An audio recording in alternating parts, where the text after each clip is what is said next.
Hi there, this is Tiffany from treehugginmom.com, and today I just want to take a look at GoodNotes and show you how you can use it in conjunction with my free digital nature scavenger hunts. I created these because my children have this tendency to not want to release or let go of their devices. So, in order to get them to go outside, get some fresh air, some sun, maybe learn a little bit about nature as well, I created this digital scavenger hunt that can be used with their tablets. So I'm going to show you how to do that today. You can get your free copy over at treehugginmom.com, and you can also sign up for my quarterly newsletter. I include new free nature scavenger hunts with every newsletter that I send out. So to get started here, let me scoot on over to GoodNotes. So when you open GoodNotes, which you can find on the App Store or Google Play Store, when you open it, you probably won't see all of these different documents I've been working on, but you will find over here this new box with the little plus in the center. If you click on that, it's going to ask you what you want to create, and we're going to import our scavenger hunt.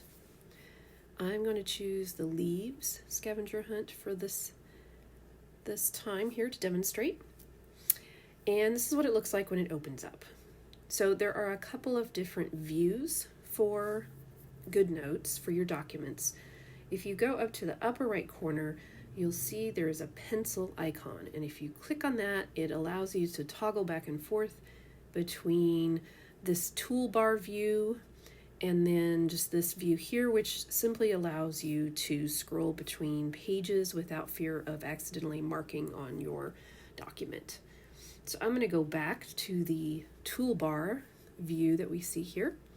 And with this, there are 3 or 4 different tools that you're going to use for the scavenger hunts. Primarily, we have this pencil tool.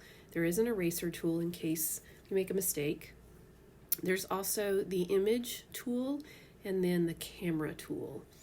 And so to get started, I'm going to go with this pencil tool.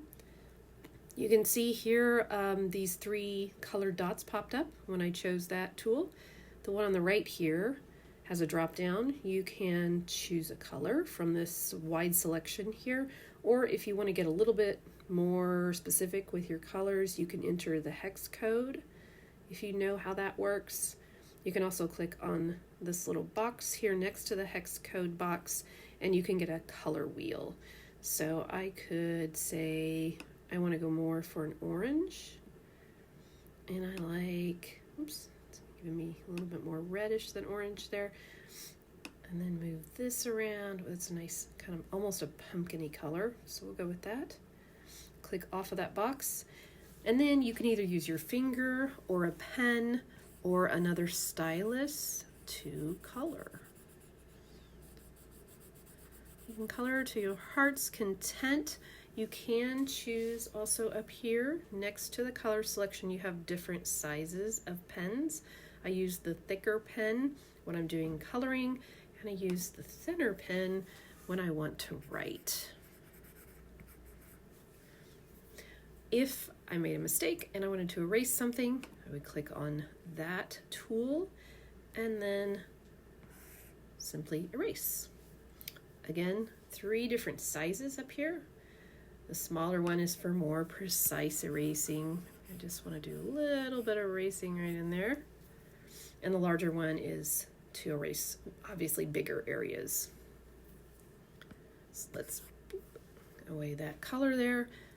So that's the pen and the eraser tool. The other 2 tools that you'll use are the image tool,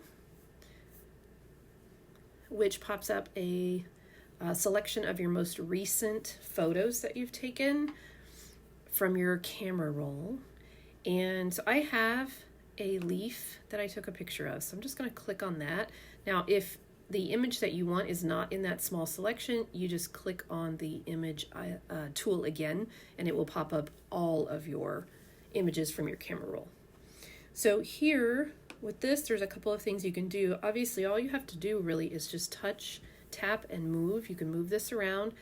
The little blue circle in the bottom right-hand corner, tapping on that and holding allows you to change the size and spin that image around.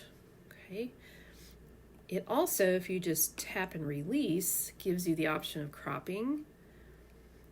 You can crop using the rectangular cropping, so it's nice and even lines, or you can use the freehand option, which you can use a pen, your finger, whatever, to just go around the item you want to keep in the photo. Make sure to connect it. Click done, and it's going to get rid of that background for you. And then you can move, resize, whatever you want to do with your image.